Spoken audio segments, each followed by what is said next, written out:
Huwag matakot sa mga taong prangka at masungit. Mas matapot ka sa mga nagpapanggap na mabait. Yun pala ay plastic. May mga taong akala mo masama ang ugali dahil lagi nakasigaw, mahilig manita at masungit. Kung minsan, yung taong ganyan, yun pa ang may mabuting kalooban.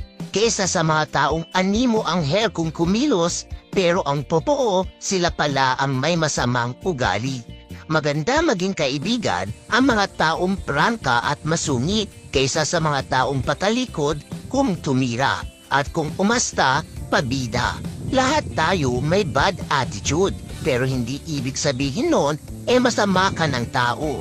Di tulad ng iba dyan, kunwari mabait lang pag may kailangan at pag napapakinabangan yung isang tao.